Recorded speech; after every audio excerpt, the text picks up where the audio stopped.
beautiful people. Hope you all are doing very well today. Welcome back to the Young Black and Independent Show, where we discuss a variety of topics to help young black folks live lives that are spiritually fulfilled, lives that are value added, lives that are less materialistic, and lives that are financially independent. The topic of today is quite a sad one.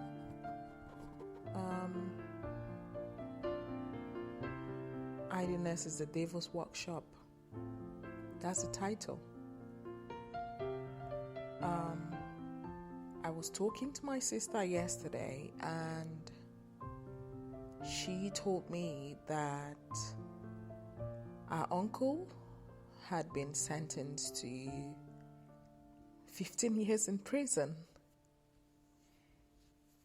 because he raped a 12-year-old girl. This uncle of ours is a much older man,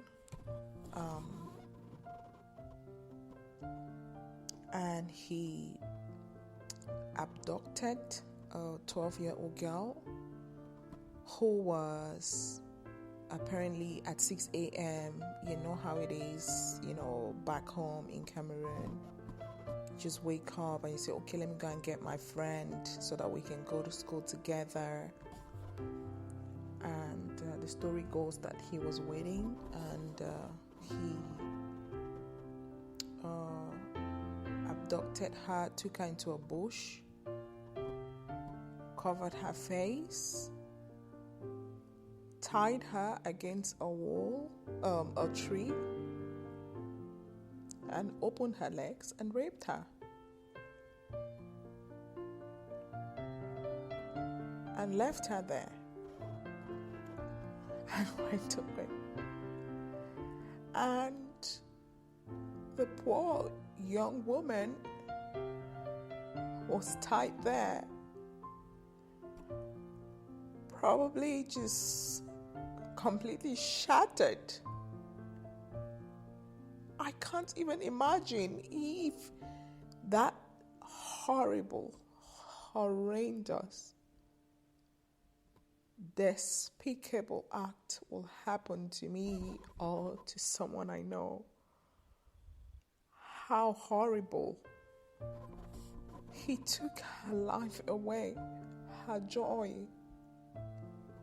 her dignity,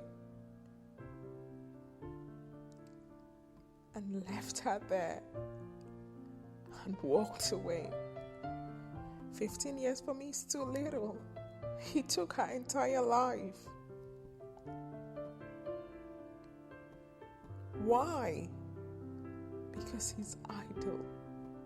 Someone who is busy doesn't wait around for 12-year-olds to take them into a bush to rape them. Her parents waited for their daughter, for their precious little daughter, the parts of her body are not even properly formed. Who does such an evil act? Someone who has got 2 children himself.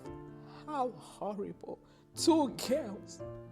If you can do that to someone else's child, you can do it to your own daughters. I'm sorry. Whilst you're raping that little girl and snatching her life before her own eyes, do you even think about someone else doing it to one of your daughters somewhere? How evil and sinister can people be? And this little girl, fortunately for her, had vigilant parents who started looking for her, immediately alerted the police and alerted the neighborhood. Thank God for the community. The young boys all set out to look for her, and they found her in a bush, tied up, raped, tied up, and left there. A snake would have bitten her. Anything could have happened to her. Thank goodness he did not kill her.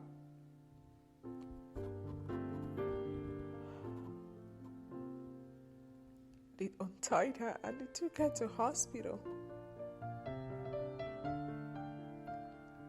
And the police went to talk to her when she was taken care of. They took her back to the neighborhood and they asked her, do you know who did this to you? And she said, yeah, if I see him, I'll tell you. I'll never forget his face. I guess she was just saying, oh my God, how can I not know him? How can I forget his face? I'm trying not to curse. I'm trying so hard. I'm trying so hard not to say motherfucker. I'm trying so hard not to curse. But this is so painful to listen to as a mother, as a sister, and as a woman.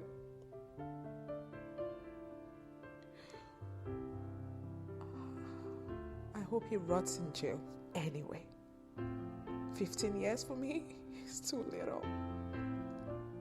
It's too little.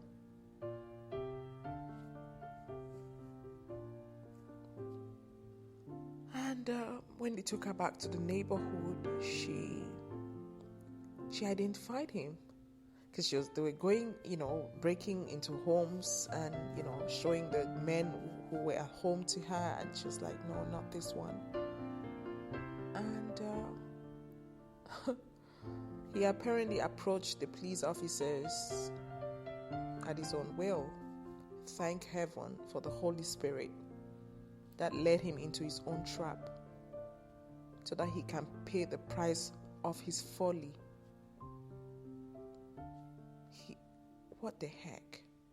You're married, you've got 2 daughters. If you have a sexual urge, women are quite cheap, if I remember correctly. Women are so affordable, some will even go for free. You can snatch a 12-year-old girl's life, ruin her reputation, shatter her womanhood. Her apple, you took it from her violently, tying her against a tree, covering her head as if you're about to execute her, and you raped her. Now, some of you will ask me, why is this even related to our financial independence channel? This is one thing I know for sure.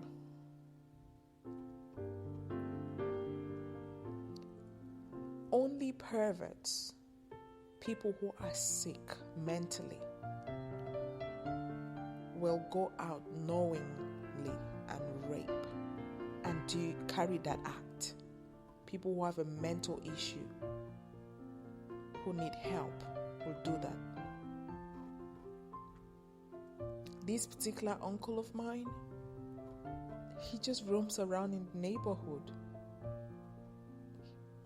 At best, what I can say is that he didn't have money to corner a woman. He didn't have money to go to Kwasa and get a chick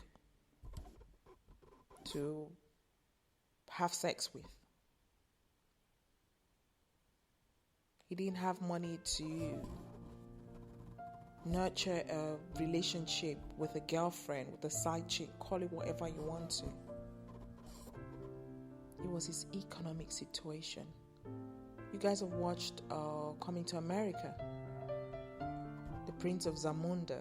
He had so much money, he even had people to wash his royal whatever down there. So he had women at his beck and call. Just beg and call. All he needed to do was press a button. Yeah, if you like that thing, go out and work. Go and get a job. Buy a big car. Afford a big house. Go on holidays. You will have all sorts of women. Brazilian, fake boobs, fake ass, whatever. You even have the artificial ones from China. You can have one in your bedroom. When you're horny, you can get on her.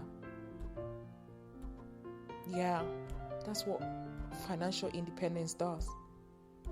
You don't need to go out and destroy the life of a little girl. Those of you who are busy in the neighborhood doing absolutely nothing, this is what the devil is going to do to you. Ruin your life. He will come into your heart and he will trigger some evil, very deeply evil thoughts and destroy your life. If you do not go out and keep yourself busy.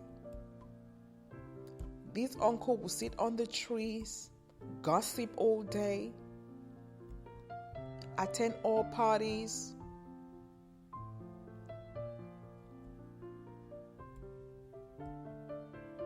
comment about shoes, cars, everything. Wish other people ill, meddle in other people's business. But the one thing he failed to do is work. He seek financial independence so that when he wants a woman, he can go and get a real one whose body parts are properly formed, who is ready. That's what he failed to do. And he ruined that little girl's life because he was broke. I'm talking this particular case because I know the case. I know that there are rich people who rape other people, children, whatever, pedophiles. But in this case, this guy is broke. And if he had the money, he would not be raping that little girl.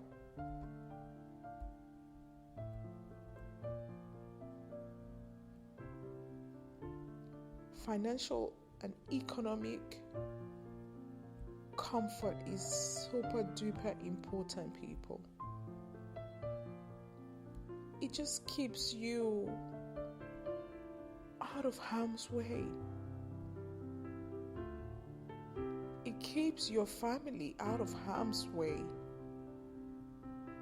Keeps your children out of harm's way. I'm working hard every single day to protect my boys from sick people, from broke people. Because I know what poverty does. Gets the best of you and ruins your life.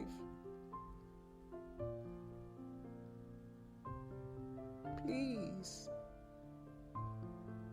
if you're a student listening to this, study hard and get a better life. Become a doctor, an engineer, a mechanic, an inventor. Become anything but a rapist. Become anything but an idle park. Become anything but a gossip.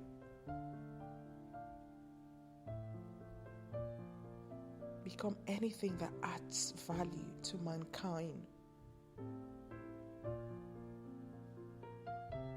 Remember the third law of motion. For every action, there's an equal and opposite reaction. He ruined this little girl's life. His own life has been ruined. Equal and opposite reaction. Whatever you do going forward, may these words never depart from your heart. For you know what? Wisdom and wisdom alone is going to save you and give you long life. If he had wisdom, he will not be in prison as we speak. I hope you get wisdom today. Read the book of Proverbs. It will edify you. It will help you. I'm very sad today. Very, very sad. And I pray that this never ever happens to you or anyone that you know, any of your loved ones. On that note, I wish you a lovely day. Do take care. Bye-bye.